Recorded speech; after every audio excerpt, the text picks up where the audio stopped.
a La Proclama, un espacio para dialogar, descubrir, compartir y crear desde el conocimiento, la historia y la cultura. Somos el saber que se transforma en conversación. Desde la Biblioteca Nacional, la memoria colectiva de nuestra nación, te invitamos a escuchar a los protagonistas que nos cuentan el presente y el pasado con una mirada única. Esto es La Proclama en Radio UNIAC, con María José Cuello y Juan Pablo Rojas. Les damos la más cordial bienvenida al capítulo 17 de La Proclama, el programa de radio de la Biblioteca Nacional de Chile. Mi nombre es María José Cuello, funcionaria y amante de la Biblioteca Nacional. Estamos acá en la UNIAC junto con Juan Pablo Rojas, como siempre. ¿Qué tal, María José? Bien, pa' aquí confundida. Está bien. Es que septiembre, que nos lleva por sentimientos tan profundos, tan distintos. Es un viaje septiembre. Absolutamente. Pasa de todo. Pasa de todo. Tal Así cual. que está todo perdonado. Está bien, toda, está bien. toda confusión. Me quedé pensando en el tema de la universidad también porque justamente han ocurrido muchas cosas con las universidades. Nuestra directora estuvo en la UNAM. En la México. UNAM, exactamente. Entonces como que me quedé pensando en eso. Aprovechar para volver a agradecer a UNIAC por darnos Sí, por este supuesto. espacio en su radio, porque hemos podido desarrollar La Proclama, que para nosotros ha sido un regalo. Así que muy felices. Ujú, sí. Oye, María José, ya habíamos contado en programas anteriores que en nuestra Galería de Cristal Ujú, de la Biblioteca Nacional se inauguró una exposición que está magnífica, tal cual. que es del fotógrafo Tito Vázquez, un maestro de la fotografía chilena, así que algo de eso vamos a hablar en este programa, de su vida y de su obra. Tal cual. Es como un poco una mezcla de lo que habíamos celebrado ya en agosto del mes de la fotografía. Sí. Pero vamos a seguir siempre celebrando la fotografía y vamos a hablar entonces sobre Tito Vázquez, pero además el miércoles, ¿cierto? El jueves vamos a vivir el aniversario número 52 del golpe militar ocurrido el 11 de septiembre del año 73 y vamos a conocer una iniciativa que repasa estos acontecimientos, pero desde una forma radial, ahí Ya. para que podamos también conversar sobre eso en el segundo bloque. Perfecto, así que nos vamos Partamos. con nuestro primer Ujú. invitado. Buenísimo. Él estudió en la Universidad de Chile Ingeniería Comercial con mención en Economía. También tiene estudios de doctorado en la Escuela de Estudios Superiores en Ciencias Sociales de París. También ha participado en programas de gobierno, de mejoramiento de la gestión y en instituciones tan prestigiosas como la CEPAL. Pero hoy hablaremos con él de otro tema, de algo más personal, porque nuestro primer invitado es Álvaro Vázquez, justamente hijo de este maestro de la fotografía que fue Tito Vázquez y del cual estamos presentando una exposición maravillosa en la biblioteca. Así que muy bienvenido, Álvaro, qué bueno que estés aquí con nosotros. Oye, muchas gracias por la invitación. Realmente es un orgullo que nos hayan invitado. Nosotros como familia, hace ya unos varios años atrás, nos pusimos como objetivo, por un lado, revitalizar la obra de nuestro padre y sobre todo difundirla, lo cual hemos logrado y estamos contentísimos de los logros que hemos hecho. Sí. Publicamos un libro el año pasado, que la biblioteca es como patrocinadora de la edición, y esta exposición, que realmente fue hecha por la biblioteca, no por nosotros, es una maravilla, como decía Juan Pablo. Bueno, justamente, Tito, la donación que ustedes hicieron como familia a la biblioteca de este archivo, esta colección, ya ha tenido varios frutos, como tú mencionabas. Estaba el libro que está editado por el Centro de Investigaciones Diego Barros Arana. Está disponible también la fotografía en la Biblioteca Nacional Digital, pero queremos saber cómo se gestó esta donación, cómo lo pensaron ustedes, siempre pensaron en la Biblioteca Nacional, o han llegado ahí por su prestigio, por su enorme prestigio. Bueno, la verdad es que fue un proceso bien como indirecto, porque inicialmente un gran amigo mío y medio pariente nuestro, Luis Weinstein, nos habló de que la Universidad Diego Portales estaba haciendo todo un proceso de digitalización de negativos y haciendo un archivo patrimonial. Al mismo tiempo, en esa misma época, cuando se lanzó la película, el debut de la película La ciudad de los fotógrafos, Gonzalo Leiva, quien yo no conocía, me dijo: quiero juntarme contigo y quiero que conversemos porque él ha editado varios libros de fotografía. Ustedes saben que ha publicado varios libros, el más conocido que yo creo es el gran libro de Larraín. Sí. Y me dijo, tengo en mis proyectos hacer un libro sobre tu padre. Estando en eso, cuando fue mi hermana, que en el fondo la que tenía todos los archivos, que eran unas cajas de zapatos con negativos, qué sé yo. Pero es así como la mayoría de los archivos llega a la biblioteca también, Ya, como claro. un almacenamiento más doméstico, por Sí, llamarlo. Claro. Y entonces Gonzalo le dijo, mira, yo creo que ustedes tienen que dar esto a la Biblioteca Nacional, que tiene un archivo patrimonial de la fotografía chilena. Cosa que también me ratificó después Lucho Poirot, que me dijo que él también había estado, una de sus reivindicaciones más importantes es trabajar en el patrimonio de la fotografía chilena. Entonces, bueno, estando en eso, nos contactamos con un muchacho que es, ¿cómo se llama? Que era más, lo conocí en un cumpleaños de un nieto mío, y que se dedicaba a publicar libros y era fotógrafo. Tituleta. Y él fue el que se encargó con la gente del archivo patrimonial de la biblioteca, a preparar todo esto. Incluso él trabajó con la gente del patrimonio, limpiando negativos, haciendo todo esto. Entonces, el Tito fue muy importante también en este proceso, porque él fue el que en el fondo El Tito, estamos hablando de Roberto Aguirre. No, del Tito. Ah. No, del Tito. Les dije Ureta. que fue quien en el fondo, como era fotógrafo y editor de libros de fotografía, fue con quien en la parte operacional, digamos, que vio los negativos, que los vio como estaban, que los levantó, que los trabajó con él decía, con las viejitas del departamento, que tenía la memoria impresionante. y él fue en el fondo el gran editor del libro, digamos. ¿Y tú sabes más o menos en qué época fue eso? ¿O Eso más o menos qué año? Fue por ahí, por el año 2022, por ahí. Ya, no tanto tiempo. No, nosotros partimos con el proyecto como en 2015, por ahí. Pero primero tratamos de nosotros publicar el libro como familia, en forma privada, pero la verdad es que en esa época no nos daban las lucas, entonces buscamos esta cosa de ver cómo lo... Y bueno, efectivamente, y ahí conocemos a Soledad. Sí. De hecho ya somos casi amigos de la Sole, porque además, una cosa divertida, porque me cambió de tema, los dos directores anteriores de la biblioteca eran compañeros míos de colegio. ¿Ah, sí? Sí. ¿Quién? ¿Pedro Pablo Segers? No, la Gloria Elgueta Ya. y Gonzalo Catalán. Ah. Y si tú vas a la oficina de la Soledad, hay un gran retrato de Manuel de Sala, yo estuve en Manuel de Sala.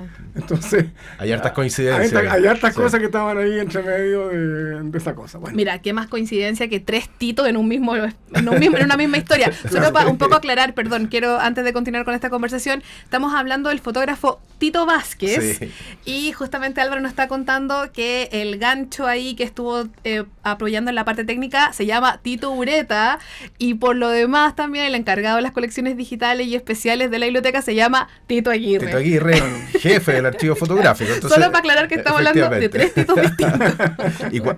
Y cuando Álvaro habla de Soledad abarca la directora de la Biblioteca Nacional. Tal cual. Bueno, y se materializó esta donación a la Biblioteca Nacional, y como ya hemos dicho, ha tenido varios frutos, el libro, la digitalización de muchas de estas fotografías, y ahora la exposición. Se inauguró la semana pasada. ¿Cómo viviste ese momento? Todavía no se me pasa la emoción. ¿Sí?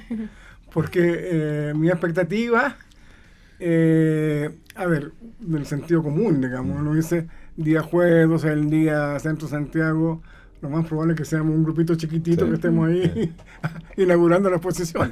Y efectivamente, cuando empezamos a llegar gente, un montón de gente. No cabía en el lugar la gente. No cabía en el lugar, bueno, cuando se lanzó el libro, en la sala Ercilla, gente que en el pasillo, no podían entrar a la sala. Bueno, entonces, primero eso, desde el punto de vista de la convocatoria. La convocatoria fue una cuestión espectacular.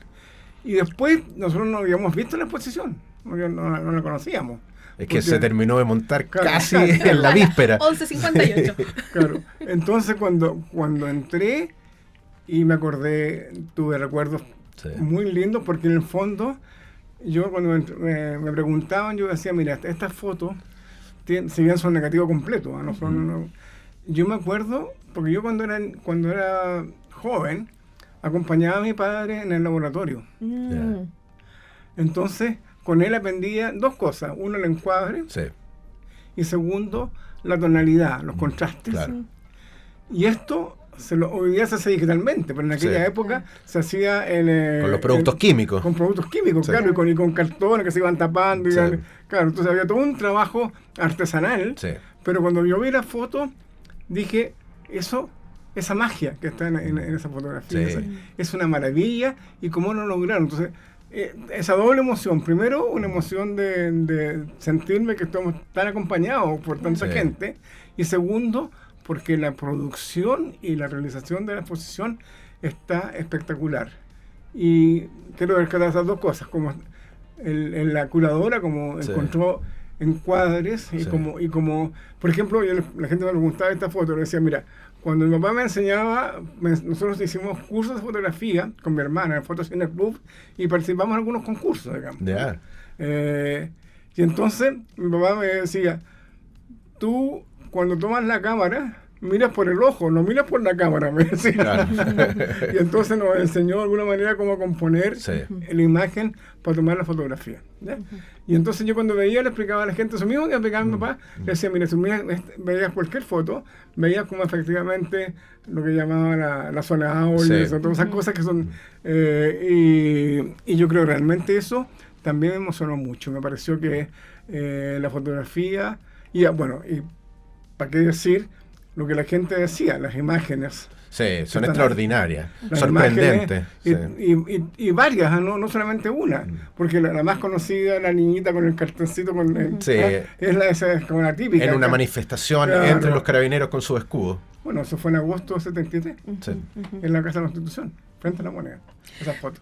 Recordemos que la exposición se llama Un archivo en construcción, que está en la Galería de Cristal. Se abrió recién la semana pasada, ya se me están perdiendo un poco los días. Y va a estar también un tiempo para que la puedan visitar. Está muy bonita, como dice Álvaro. Y yo quería un poco... Disculpa, pero también un reconocimiento a Carla Becker, que Por fue, supuesto. fue ella la curadora, Sí, la que trabajó minuciosamente en la elección de la foto. Estuvieron trabajando ahí con Marcelo Pérez, también con Valentina Izquierdo Sí. y Simón Soto, quienes están ahí como parte del equipo de Sí, la no. exposición Un archivo en construcción. Álvaro, gracias por el recordatorio, Sí. Juan Pablo.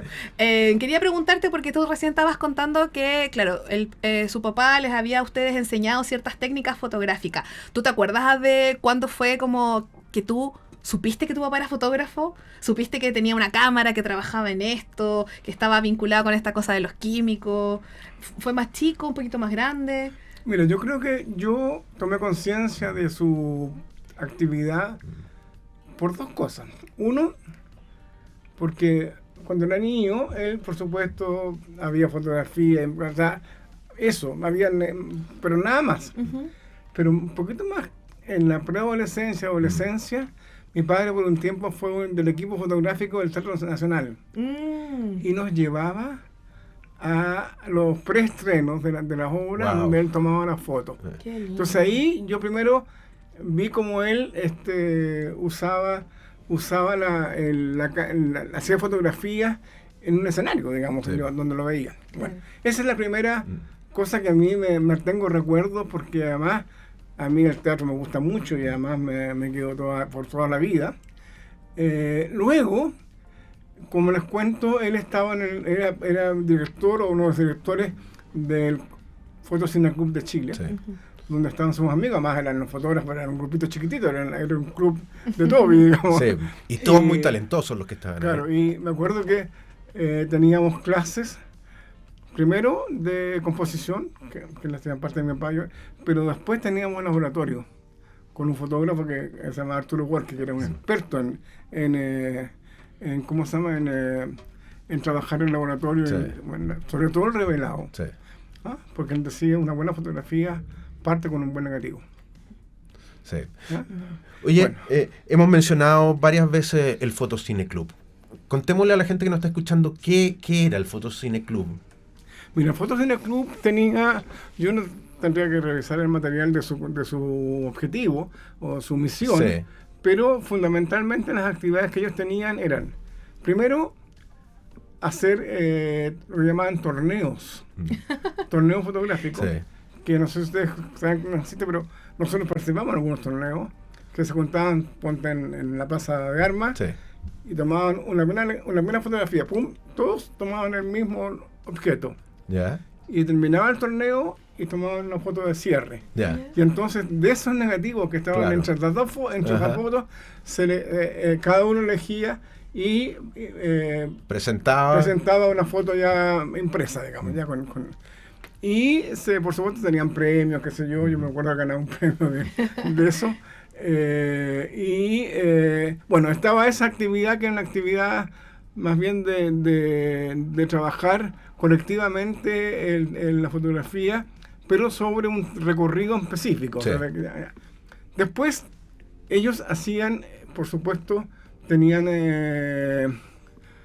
no sé cómo llamarlo, elegían las fotografías del año, en el fondo, Yeah. y exposiciones que hacían en el mismo Fotocine Club que estaba ubicado en la calle Agustina, primero, con Morandé. Ya. Entonces tenían como una especie como living donde se hacía exposiciones, que se ponían autores o exposiciones de estos torneos. Ya. Y además, por supuesto, me imagino, cosa que yo no sabía mucho, alguna actividad más bien de difusión a nivel de los medios, imagino que sé yo, en fin. Eso es lo que yo recuerdo. Sí. Y nosotros íbamos al Fotocine Sí. Club cuando se inauguraban las exposiciones, o a ir a clase, al laboratorio, a aprender a... Sí. Pero me imagino que más que estas actividades formales, había una riqueza enorme en las conversaciones en torno a la fotografía que se producían ahí. Exactamente. Además, eran, como te digo, era un grupo chiquitito, Sí. o sea, no serían más de 10, 15 fotógrafos Sí. que estaban ahí y que bueno, yo conocí algunos ahí, grandes fotógrafos chilenos también. Sí. Y entonces, como te digo, se producía, y eran como digo, esta cosa del club de todo, Sí. eran como un grupo de amigos, ellos se juntaban durante la semana, qué sé yo. Pero había mujeres también. Había, claro, la Gertrude Moser, claro. Sí. Claro, había mujeres. Habías nombrado ya, bueno, estoy pensando como una ruta de lo que estás contando, porque ¿Ya? me parece que es muy bonito también el desplazarse por el centro de Santiago, por este casco histórico. Estoy pensando que el Teatro Nacional que mencionaste tú está al lado de la Moneda, Sí. en el Banco Estado, ¿cierto? Después nos desplazamos al Fotocine Club que está en Morandé con Agustina. Hablabas también de la Plaza de Armas, ¿cierto?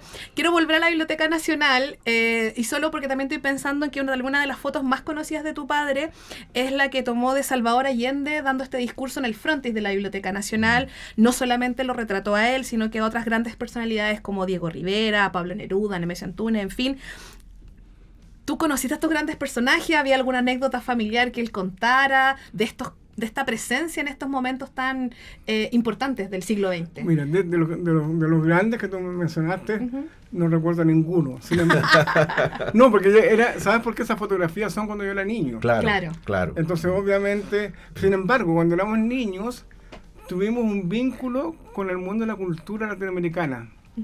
No sé si ustedes saben, pero en el libro, por ejemplo, hay unas fotos de Venezuela. Sí. Mi papá se fue a Venezuela, mi hermana es caraqueña. Ya, ella nació allá. Ella nació allá. Yo estuve 8 meses en el vientre de mi madre y mi madre me vino a tener a Chile. Ah. ¿Ya?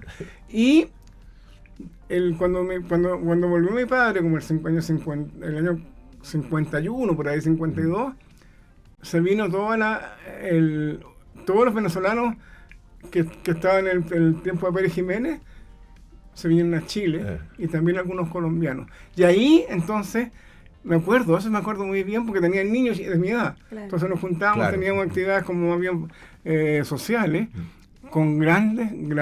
Por ejemplo, me acuerdo que a quien yo quería mucho, ustedes se conocen a Enrique Buenaventura, que es un gran teatrista colombiano, de Cali, caleño.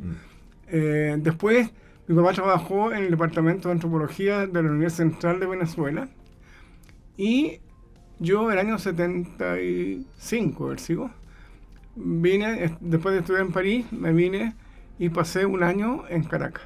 Ya. y trabajé en la Universidad Central de Venezuela. Y ahí volví a ver a estos niños que tenía yo y sus Claro. padres, y yo me vinculaba más con ellos que con la colonia chilena, digamos. Sí. Efectivamente hay un, como te digo, mi vínculo con el mundo cultural tiene que ver más bien con esa Sí, situación, sí. más que con vincularme con actividades de, no sé, de adultos, digamos, Sí, de cultura, sí, digamos. sí. Oye, Álvaro, se ha hablado mucho a partir de este rescate de la obra de tu padre, de las fortalezas que él tenía como fotógrafo, el encuadre, el trabajo de la luz y la sombra. Para ti, ¿cuál crees que era su principal virtud como fotógrafo? ¿Por qué logra estas imágenes que son tan llamativas, tan especiales, que gustan tanto? Porque creo que logra una conexión muy inmediata con el espectador. Mire, yo en mi caso veo dos grandes virtudes. Una tiene que ver con la parte humana de la fotografía. Sí. Si ustedes se fijan, hay muchos retratos de niños. Mi padre hizo una gran exposición en Iquique, del altiplano, donde hizo un trabajo de semi-antropológico, digamos, con las comunidades de esa zona del altiplano. Y tenía entonces esta cosa como encontrar en las imágenes de las personas, de los niños y las personas que trataba, algo que conversaba contigo, más Sí. allá de ver la fotografía como tal. Ese Sí. es un primer elemento Sí. que yo creo que es una virtud grande. Y la segunda virtud yo creo que es el manejo de la luz. Sí. Sí. Me cuenta una anécdota que yo la cuento siempre, que me parece muy simpática. Dale. Yo estaba en París y mi padre llegó allá, llegó por casualidad, porque trabajaba para el departamento de prensa de la Naciones Unidas y venía mal, y era en Caracas una exposición de Hábitat, y su visa estaba mal expuesta, y entonces Fran lo mandó y lo llevó a París. Y yo un día llego, me encuentro con un amigo colombiano que era fotógrafo, me dijo, tu papá en la FNAC, me dijo, pero no puede ser, mi papá vive en Chile, le digo, no, si está allá, y efectivamente me fui a la casa de mi abuela, y estaba mi papá y yo. Bueno, pero estando ahí, yo era amigo de una de las hijas de la Carla Christie, que estaba casada en ese momento con Lucho Poirot, Sí. y con Lucho fuimos a caminar por el barrio latino, qué sé yo, y de repente estábamos caminando, se nos perdió el Tito. Yo le digo, Lucho, se nos perdió el Tito. No te preocupes, en algún rayo de luz debe estar parado. Seguro.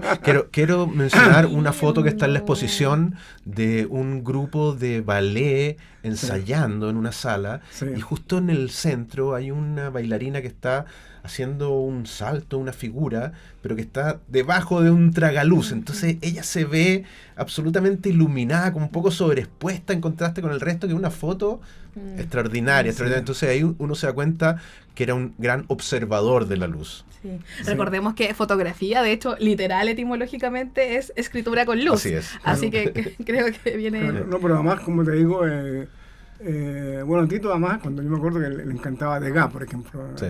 Claro. Sí, La la bailarina. bailarina, Como, sí. entonces, tenía todo eso, y además un fotógrafo inglés, Joe Hamilton, que también hacía mucho figuras como esa, digamos. Sí. Y ese ballet yo creo que está en el municipal. Seguro, sí, en la sala de ensayo. Claro, del entonces municipal. está efectivamente, bueno, igual que la fotografía que está de teatro, hay una fotografía de teatro, ¿no? En el Teatro Nacional, Sí. en que están, creo que la Remolienda. La Remolienda, sí. Claro. Ana González, me parece. Claro. Sí. Bueno, en fin, entonces, Sí. efectivamente, ese es ¿cómo te dijera? Es un tipo de fotografía que él no la buscó, sino que le llegó. Sí, Pero que la Llegó hizo como- espectacularmente bien. espectacularmente. Como un bien. regalo, entonces. Álvaro, muchas gracias por esta conversación, por venir a la proclama, por hablar sobre tu padre y, bueno, por supuesto también por todas estas otras cosas que están saliendo de este archivo. Sí, Claro. bueno, es un archivo tan rico, es un archivo en construcción, Tal cual. lo dice El el título de la exposición, pero es muy cierto, van a pasar muchas otras cosas en torno a Tito Vázquez, así que Álvaro, estás invitado para volver cuantas veces quieras aquí a la Proclama para seguir hablando de este tema inagotable. Bueno, yo les vuelvo a agradecer y no sé si he querido, más que hablar de la fotografía en términos técnicos y como académicos, más bien tratar de mostrar algunos aspectos del fotógrafo, del Sí. personaje. Porque yo creo que tanto la exposición como el libro son un retrato de momentos en que nosotros estábamos presentes. Cuando yo hablé en la inauguración, ¿te acuerdas que dije? Todos nosotros nos une a algo. Sí. En algún momento hemos estado juntos. Sí. ¿Ah? Y seguro que cuando vean las fotografías que van a ver ahí, ese momento va a volver a aparecer y ojalá lo puedan ver. Y ojalá que la gente que vaya a la exposición le pase lo mismo. Te agradecemos Gracias. mucho, Álvaro. Gracias, Y todos Álvaro. invitados a la exposición. Y ahora vamos Archivo sonoro. al archivo sonoro. Voces que narran nuestra historia, sonidos que guardan la memoria de un país. Desde registros históricos hasta paisajes sonoros olvidados, el archivo sonoro de la Biblioteca Nacional abre sus puertas. Bienvenidos a Las Voces del Archivo. Pía Barros es una escritora chilena nacida en Melipilla, conocida especialmente por sus cuentos, que además tienen una connotación erótica y social, y que pertenece a la llamada generación del 80. Se declara feminista a mucha honra y ya por supuesto son legendarios sus exitosos talleres literarios que dirige desde el año 1976. Toda una tradición de tallerista. Sí. Ahora vamos a escuchar un extracto de una conferencia realizada el 23 de mayo de 1991 en el Instituto Chileno Norteamericano. Ella lee su cuento breve Golpe y habla sobre feminismo y la escritura con conciencia de género. Que la disfruten. El primero, un cuento muy breve que se llama Golpe. Mamá, dijo el niño, ¿qué es un golpe? Algo que duele muchísimo y deja amoratado el lugar donde te dio. El niño fue hasta la puerta de casa. Todo el país que le cupo en la mirada tenía un tinte violáceo. Eso un poco refleja no solamente lo que yo escribía en esa época, sino que lo que todos escribíamos. Reconozco que muchos hicimos bastante proselitismo a través de la literatura. No siempre hicimos buena literatura, yo estoy consciente de eso, pero por lo menos nos agrupamos y denunciamos la condición, la situación en que vivía el escritor. Me es súper incómodo estar aquí sentado hablando, entre paréntesis, pero bueno. Yo soy mujer, es obvio, muy contenta de ser mujer y soy absoluta militante feminista, cosa que a mucha gente le causa bastante roncha y le molesta. Yo me asumo desde el punto de vista feminista, así que después si me quieren tirar tomate, cuando termine yo de hablar y cuando ustedes se preguntan, no tengo ningún inconveniente. Como feminista y como mujer, junto con ser muchos los que tratábamos de denunciar como colectivo, como escritores en general, sin marca sexual inicial, toda esta problemática que vivíamos, que era esta imposibilidad de publicar, esta imposibilidad de mostrar nuestros textos, además el riesgo de que por un cuento uno puede quedar preso, situación muy ridícula ahora, uno mira para atrás y suena ridículo, pero todos corrimos de puerta en puerta y pedimos asilo político y toda la cosa en muchas partes, de repente por un par de líneas. Suena esto muy ridículo porque a un año de democracia han cambiado tanto las cosas que ya nada es como era. Pero junto con eso y con la problemática que existía como generación, al interior las mujeres teníamos el doble de problemática. Cuando denunciábamos que existía una escritura de mujeres y que nosotros queríamos ser tratadas con equidad, y cuando pedíamos que se hiciera investigación de nuestros textos o poder mostrar nuestros textos, nos decían, compañera, hay que esperar y no perderse en absurdas divisiones. Cuando venga la democracia, entonces ustedes. Y nosotros esperábamos y seguimos esperando. Y siempre hemos pasado esperando siglos de espera.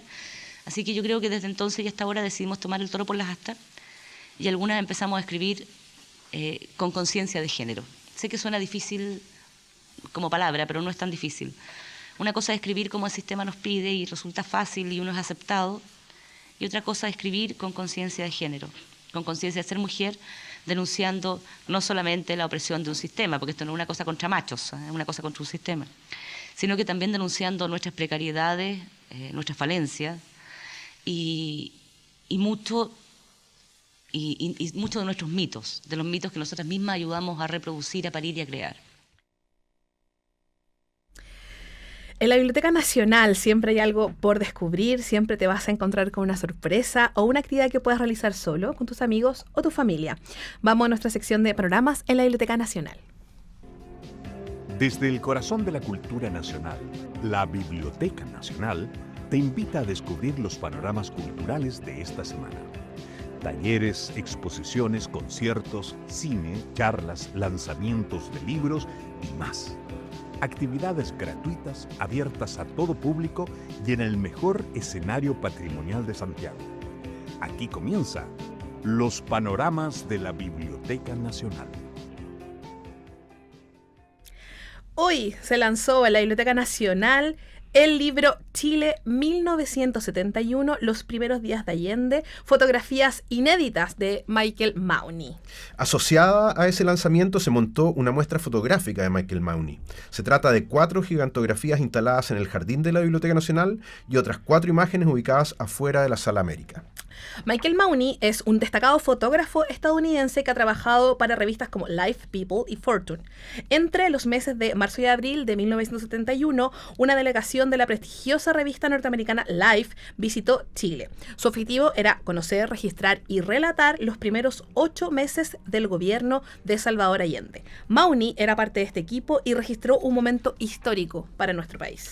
Entonces, invitamos a todos a que vayan a la Biblioteca Nacional y conozcan estas impresionantes imágenes. No es necesario siquiera entrar a la biblioteca porque están puestas en el perímetro de nuestro jardín que da hacia calle Maquibra. Así que todos aquellos que transiten desde la Alameda a Moneda o de Moneda a la Alameda van a ver estas impresionantes imágenes. A los que vayan a buscar sus anteojos por ahí en la calle Maquibra. Están todos Exacto. invitados. Ya, nos vamos a la pausa. Por supuesto.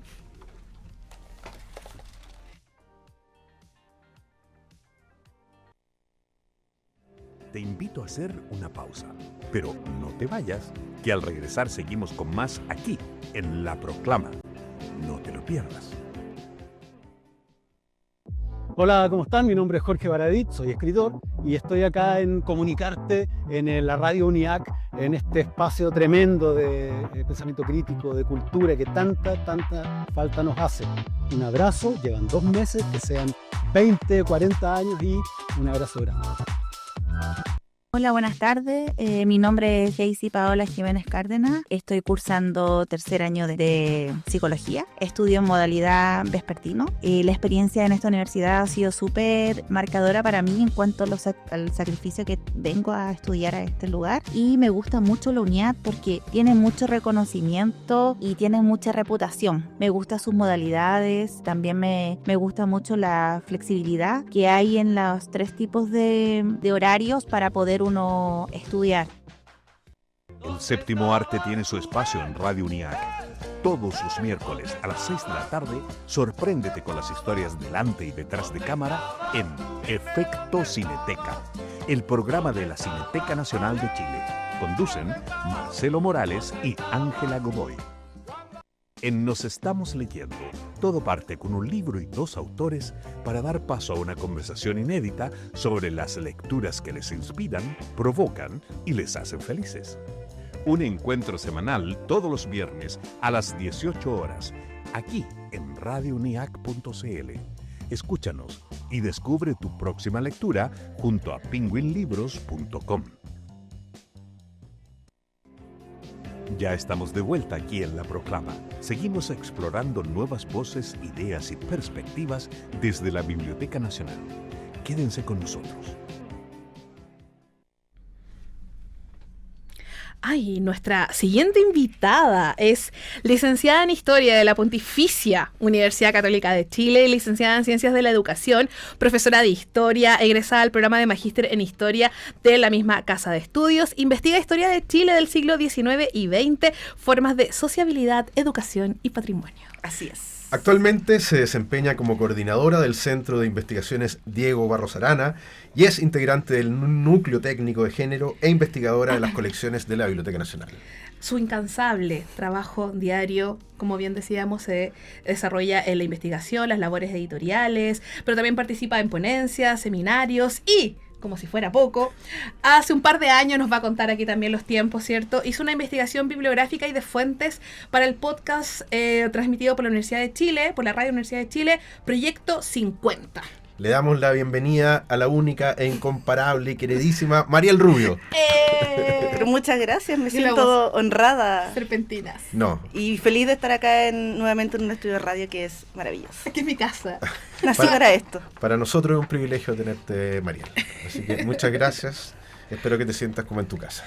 Oye, Mariel, ya.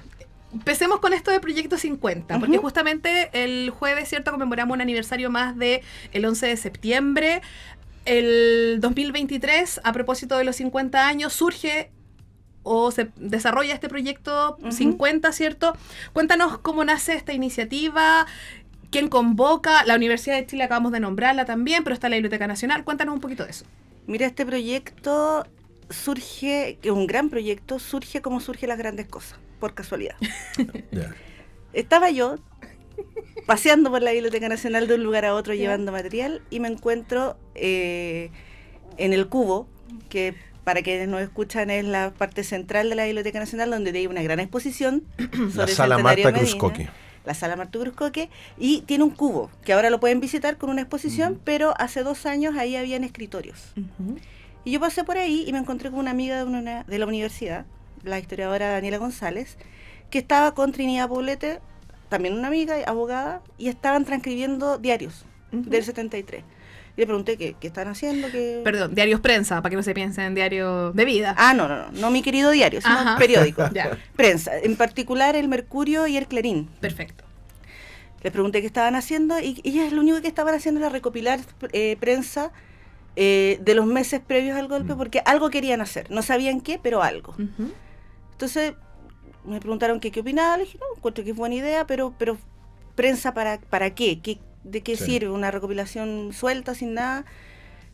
Sabiendo además que la prensa en el 73 sobre todo tenían tendencias muy marcadas, entonces ¿cómo lo íbamos a poner en valor? Y pensamos complementarlo con bibliografía. Entonces, esto es lo que se dijo, pero en realidad los años nos dieron la perspectiva del tiempo y la investigación dijo, esto se dijo, pero esto pasó. Ya, Y a veces no coincidía sí. eso. Interesante contrastar ambas versiones. Pero aún nos faltaba algo. Bueno, nos faltó otra investigadora que después se sumió, Cecilia Riveros, también investigadora de la Católica, profesora. ¿Y cómo lo dábamos a conocer? Y Daniela conocía al equipo de Democracia en el SD de Factor Crítico. Y se les ocurrió hacer un podcast. Y ese podcast empezó a crecer. Se sumó COES, Biodemo, y se sumió ahí la Radio Universidad de Chile para transmitir este podcast. Entonces, ¿cuál es el formato de este podcast? Son 50 capítulos que se transmitieron entre julio y septiembre del año 2023 en el marco de los 50 años del golpe de Estado. Y la idea del programa es hacer un noticiero radial antiguo. Tiene una cortina antigua, parten los titulares, luego sigue este contraste bibliográfico, un ranking musical, y luego decir, bueno, esto estaba pasando, pero en realidad la prensa de lado y lado contaba otra cosa, y a eso se le sumó un quiebre de, no sé cómo se llamará en producción audiovisual, pero en el fondo se ponía un extracto del discurso de Allende y del bando 5 de Pinochet, y ahí pasábamos el tiempo y han pasado 50 días del golpe. Entonces la idea es que se hace una panorámica de 50 días antes, 50 días después. Entonces, 50 días después, ¿qué pasó? Bueno, hay detenido en el Estadio Nacional, tal persona está exiliada, tal persona fue añadida a su casa, y al final se da la lista de las personas que murieron ese día, de lo que tenemos certeza, en base, al informe RETI, principalmente, y diarios testimoniales. Fue un trabajo de investigación muy a la rápida, muy a la marcha, pero con un gran equipo de investigación, y logramos que capítulo a capítulo, día a día, nos íbamos acercando al golpe, hasta que el último capítulo del podcast, el capítulo 50, es el día del golpe. El 11 de septiembre. Es el 11 de septiembre. De hecho, todo esto parte el 23 de julio. Claro. Es el día 1, el capítulo 1. El capítulo 1, y claro, va desde más o menos el asesinato del comandante Araya, los discursos de Altamirano, el famoso discurso de Altamirano, está la renuncia de Prats, está todo el nombramiento de Pinochet como comandante en jefe, parte también, en uno de los capítulos parte con la presidenta de las Juventudes Comunistas, Gladys Marín, ha dicho en el teatro, no me acuerdo, en este momento parafraseando, por ejemplo, el Caupolicán, que Y en el mismo programa, 50 días después, Gladys Marín busca asilo en el extranjero. Sí, interesante. O sea, ¿cómo se produjo ese quiebre tan radical en la sociedad? Mira, hay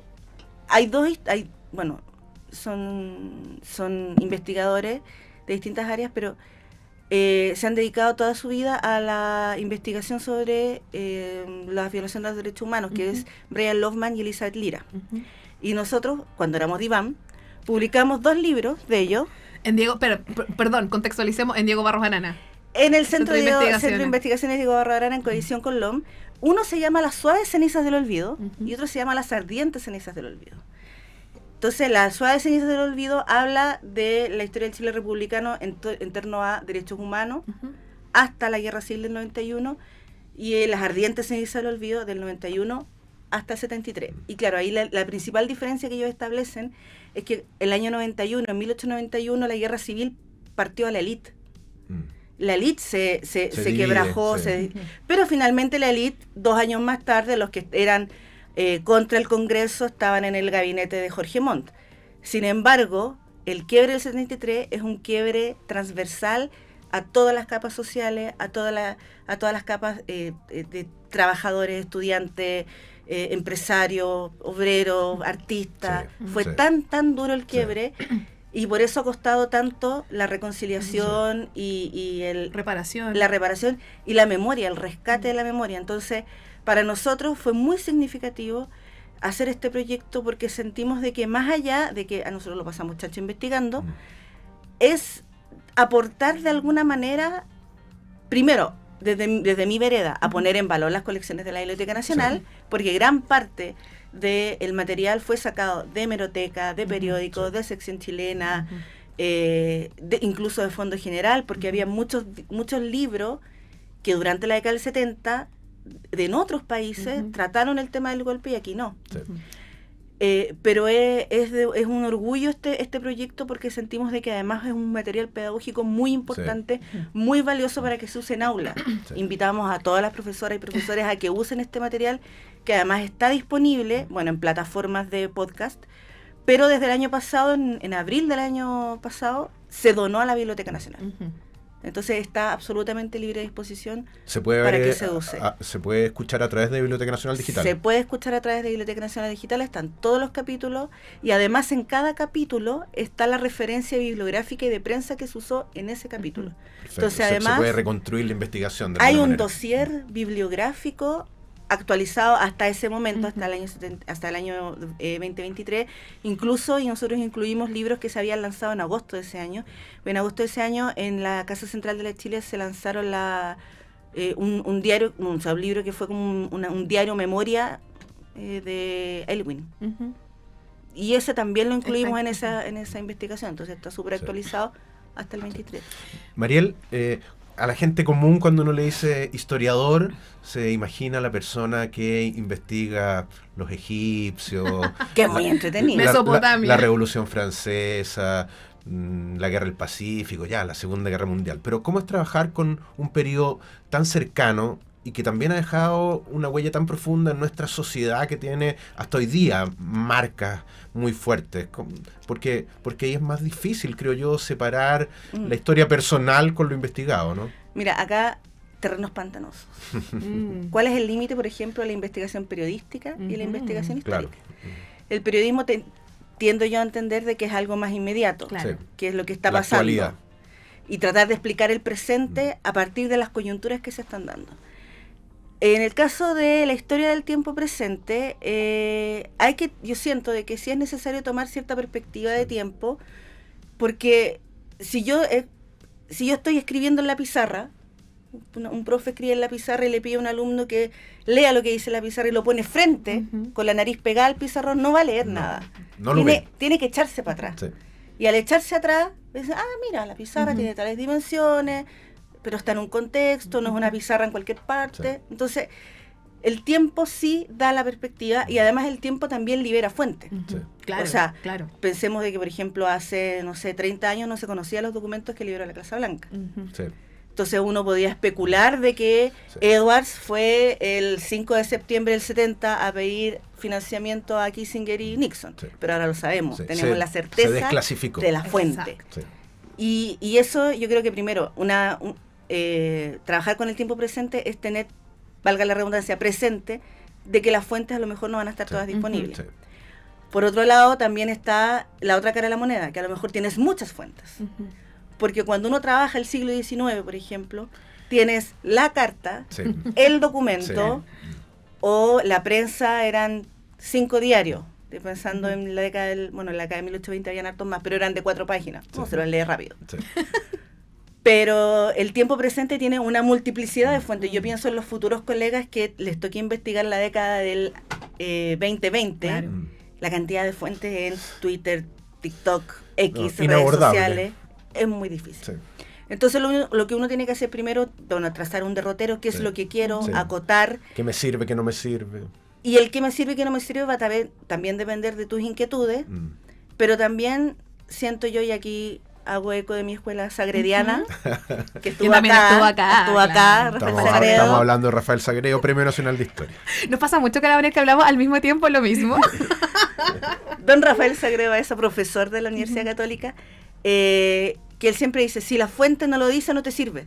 Aquí no se trata de especular, nosotros no somos escritores de fantasía épica.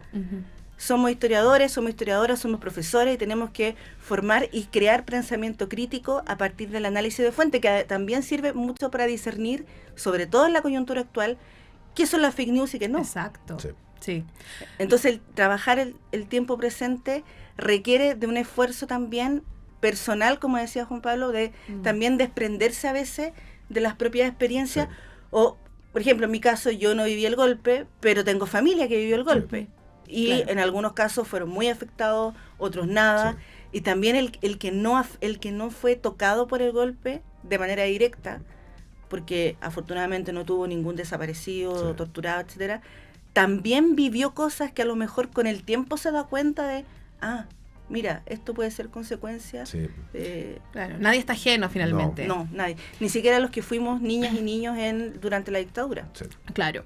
Mariel, habíamos hablado que Proyecto 50 se estrena a propósito de los 50 años del golpe, el año 2023, Ajá. ¿cierto? Sin embargo, tú ya misma estabas comentando que el año pasado además se había puesto a disposición a la Biblioteca Nacional Digital, ¿cierto? Así que ya estamos viendo que el proyecto vive mucho más allá de Sí. eso.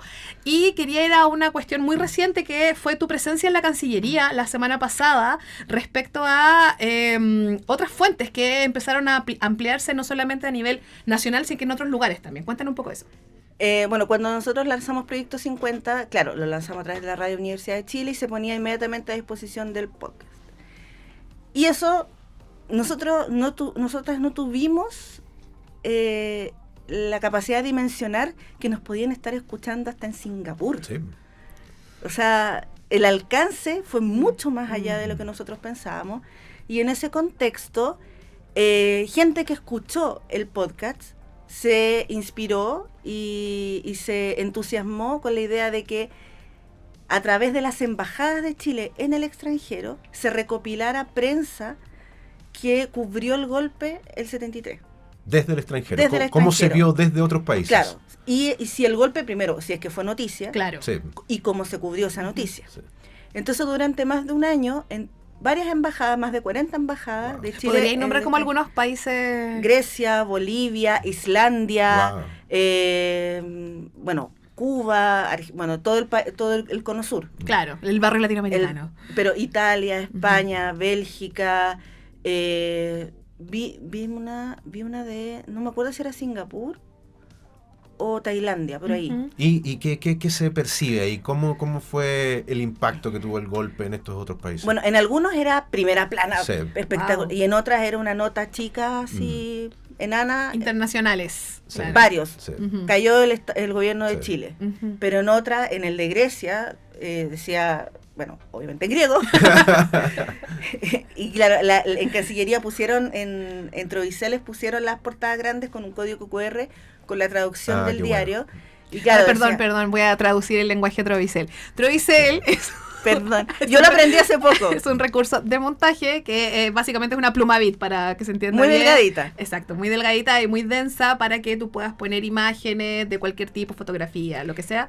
Y claro, las portadas entonces estaban en esta Y eran, como eran facsimilares. grandes, eran portadas facsimilares. Y claro, bueno, el de Cuba era el gobierno del compañero Allende cae ante el capitalismo internacional, etcétera. En otros decía algo así como muere heroicamente el presidente Allende, o en otros por fin acabó la Claro. dictadura Sí, de izquierda del... Ujú.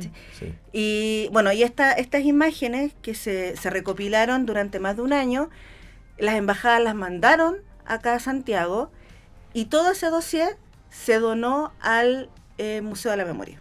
Ujú. Se va a poner a disposición en el Museo de la Memoria para que desde las plataformas del museo se puedan revisar todas estas portadas.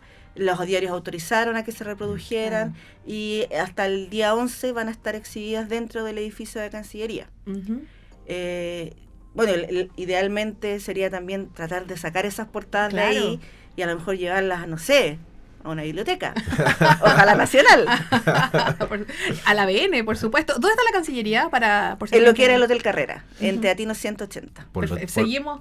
Sí, seguimos ¿El en mismo barrio? en el centro Ujú. histórico de Santiago y por supuesto que el Hotel Carrera tuvo también un rol, o sea, fue un espacio que también fue protagonista de ese día 11 de septiembre. De hecho, en la ceremonia del 1 de septiembre, que fue esta ceremonia que se hizo en Cancillería, se abrió con un registro audiovisual de un canal uruguayo, donde los periodistas estaban alojados en el Hotel Carrera y de repente las tanquetas les empiezan a disparar a ellos.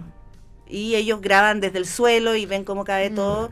Y claro, lo que ellos decían es que seguramente con la distancia habían confundido los lentes de las cámaras con armas. Miras telescópicas o algo así. Claro. Sí. Pero y mostraban cómo se había destruido la Sí. habitación donde estaban. Y además había muchos periodistas, había mucha prensa extranjera en esa semana del 11 de septiembre del Sí. 73 en Chile, por eso también hay muchos registros de Sí. afuera. Ujú. Y también ellos cuentan de que recién 3 días después del golpe, el 14 de septiembre, ellos pudieron bajar y filmar la calle y ver cómo había quedado la moneda, cómo había quedado también el Ministerio de Hacienda, Ujú. la Intendencia, el Ministerio de Justicia. Sí. Ahí en el centro cívico, digamos. Sí. Oye, Mariel, y como estamos relatando ese día y también los días posteriores, ocurrieron muchos hechos muy dramáticos. En tu investigación, ¿hubo algo que te conmovió especialmente? ¿Recordar algo? Todo. O sea, todo lo que leíamos era horroroso. Nosotros Mm. teníamos un WhatsApp de las investigadoras de archivos donde decíamos, pero ¿cómo es posible? Claro. Sí. Y se me aprieta la guata y me da pena. En algunos casos Sí. lloramos mucho. Mira. Sobre todo cuando en la lista de los nombres que se leían al final aparecían niños. Aparecían muchos niños, había gente de 19 años, obreros, Claro. sin militancia. Sí. Porque además en la locución Ujú. se dice el nombre de la persona, la edad, la ciudad y la militancia. Mm. Y la mayor parte de la gente no tenía Sí. militancia política o eran personas súper jóvenes o, qué sé yo, trabajadores que no tenían, no era el brazo armado que se pensaba que en ese Claro, momento era. Claro. O sea, fue muy duro. Y lo otro que, claro, nosotros hace 2 años conmemoramos los 50 años del golpe. Pero a partir de esa conmemoración viene la conmemoración de muchos otros 50 Claro. años. Vienen los 50 años el próximo año del asesinato de Letelier. Sí. Están los 50 años de la Operación Colombo, los Ujú. 50 años después, más adelante, de la muerte de Frey, de la Operación Sí. Albania, bueno, uno puede estar hasta el Claro. infinito, de Gollado, los hornos de Lonquén. Sí. Son muchos 50 años que vienen para Mm. conmemorar y que ojalá se sigan haciendo este tipo de ejercicios y de diversificar. Yo invito a todos los colegas, profesores, investigadores, historiadores, a que salgamos del texto escrito. Sí. Porque nosotros somos súper buenos para escribir, pero hoy por hoy hay que ir a otras plataformas, hay que ir a redes sociales, hay que ir a TikTok, hay que generar conciencia crítica, memoria, historia en base a fuentes, y qué mejor que estar investigando día a día. Sí, no sé si es muy personal comentar esto, pero justamente preparando esta conversación y esta entrevista, me puse a escuchar capítulos saltados del podcast para tener como más idea, por supuesto. Y salté obviamente el capítulo final, y entonces claro, entre que estaba como haciendo otras cosas, escribiendo, y estaba escuchando las noticias, porque el recurso sonero además del podcast es muy interesante, porque tal como dice la Mariel, es como estar escuchando un teletipo, como el sonidito, y van saliendo las voces, se va leyendo los titulares, bla, bla, y estaba escribiendo, y de repente aparece la interrupción y empieza a hablar Allende, y fue atroz, se me pararon todos los pelos, porque la verdad es que claro, uno que no vive el golpe, que no vivió el golpe, como decís tú, Mariel, es como, estaba en esa cotidianidad la gente igual. Entonces está este quiebre, empieza a hablar esta persona, como que hay todo también una cuestión como súper yo pensaba que bueno sería escucharlo tranquilo, o sea, de partida como solo escuchándolo, como decís tú, muy concentrado. Además que en particular ese audio termina de manera muy abrupta con un bombazo, con un cuetazo, y después salen los bandos. Y también algo muy, muy personal, mis papás trabajaban en Agustina con Amunátegui. Entonces ellos vieron pasar los aviones, vieron el bombardeo, tuvieron que escapar, afortunadamente se los llevaron en una citroneta cerca de su casa, ellos vivían por la Plaza Chacabuco, ahí en Independencia, y desde su balcón chiquitito veían el humo de la moneda. Entonces también, aunque uno no lo vivió, y eso también genera la historia, te genera empatía. ¿Cómo tiene que haber sido esos momentos para la gente que estaba ahí trabajando? Para alguien que tenía un buquecito manicero y de repente vio que venía un cohete cerca de su donde estaba trabajando con su familia. Claro. Bueno, vamos a ir cerrando el programa, pero con Mariel no la vamos a despedir. Nos vamos a ir a escuchar el primer capítulo un fragmento del primer capítulo de 50 de Proyecto 50. Proyecto 50. Así que nada, Mariel, te agradecemos mucho por venir. Por contarnos. De nada, cuando quieran. Y ayudarnos a esto que es tan importante, que es seguir reflexionando sobre lo que ocurrió, porque hay muchas lecciones que sacar. Mucha gente dice, ya de nuevo están sacando el golpe, de nuevo, otra vez. Es que hay que sacarlo una y otra vez para que deje de sorprendernos. Hace una semana, el 30 de agosto, que fue el Día de los Detenidos Desaparecidos, en las carpetas que se les entregaron del programa de búsqueda, del plan de búsqueda del gobierno, decía, no es que a una familia le falte una persona, es que a todos nos tiene que faltar esa persona. Y tenemos que generar esa empatía a través de, por ejemplo, estos recursos de Proyecto 50. Muchas gracias, Mariel. Entonces, esperamos que nos veamos de nuevo, por supuesto, por aquí. Y nos vamos a la cortina del Archivo de la Palabra. Palabras que resisten al olvido. Voces que cruzan el tiempo y nos siguen hablando. Poetas, pensadores, artistas y políticos se reúnen en el Archivo de la Palabra de la Biblioteca Nacional, invitándonos a escuchar y recordar. Bienvenidas y bienvenidos a El Archivo de la Palabra. Bueno, y como ya habíamos anunciado, en esta oportunidad, junto con Mariel, nos adelantamos. Sí, vamos a escuchar este fragmento del primer capítulo del Proyecto 50. Nos vemos la próxima semana, entonces. Hasta el próximo lunes. Chao, chao. Chao. El 11 de septiembre de 1973 desgarró nuestra vida en común. En torno a esa fecha, dibujamos un radio de 50 días, antes y después. Para encontrar pistas de futuro, buscamos fragmentos de tiempo y los reunimos en el presente. Este es Proyecto 50.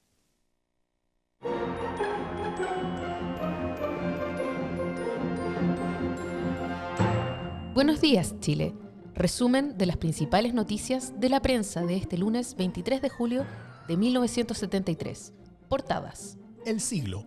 Gladys Marín en vibrante caupolicanazo de las Juventudes Comunistas dice: unir a la mayoría del país para detener a los que quieren incendiar la patria. Trabajadores rinden homenaje a Cuba. El diálogo es la única posibilidad para evitar el enfrentamiento, afirmó el cardenal Silva Enríquez. Un difícil triunfo consiguió Colo-Colo en Antofagasta, donde derrotaron a los locales 1-0. Antofagasta terminó jugando con 8 hombres. El Mercurio. Colo-Colo ganó 1-0 a Antofagasta. Unión Española sigue invicta. En el último minuto empató Concepción 1-0 en partido jugado en La Portada. 6.000 metros de altura alcanzó el hongo nuclear producido en el ensayo realizado por Francia, que desolló protestas de numerosos países. Noticias interiores. El Siglo. El cardenal Silva Enríquez refiriéndose al peligro de la guerra civil. La mayor cantidad de sangre será la del pueblo más sufrido. El secretario general del MAPU, Jaime Gasmuri, pidió mayor energía para aplastar a fascistas. El Mercurio. Racionamiento indirecto intenta implantar Dirinco. La Federación del Comercio de Colchagua denuncia que se trataría de medidas ilegales que sobrepasan cualquier atribución. Más abajo en la misma página, 2.000 toneladas de porotos envían a Cuba. Comerciantes rechazan la distribución estatal. Rafael Cumcille, el gremio no aceptará amenazas y atentados de parte de extremistas que tratan de provocarlos. No hay arroz, porque el Estado distribuye el 86% de la producción nacional. Si en la distribución se respetara al comerciante establecido, usted tendría arroz. Esta es la verdad. La Democracia Cristiana, en un inserto, llama a que las armas sean solo para las Fuerzas Armadas, acusando que quienes arman al pueblo preparan y precipitan la guerra civil. Se constituirá comisión en la Cámara de Diputados para investigar fraude electoral, tras una denuncia del decano de Derecho de la Universidad Católica, quien habría encontrado evidencias de alteraciones en la elección parlamentaria de marzo. Noticia destacada. El Siglo. Discurso de Gladys Marín en el Caupolicán. El diálogo debe ser positivo, concreto y en el seno del pueblo. Exigimos mano de hierro contra los conspiradores, dice la dirigenta. El discurso fue realizado en una concentración de las Juventudes Comunistas en el Teatro Caupolicán. El Mercurio. Dirigentes nacionales del transporte terrestre de Chile dan plazo de 15 días al directorio nacional del gremio para que encuentre, en conversaciones directas con el presidente Allende, las soluciones a los urgentes problemas que los afectan en materia de costos y tarifas, importaciones, créditos y financiamientos e intervención estatal en esta actividad.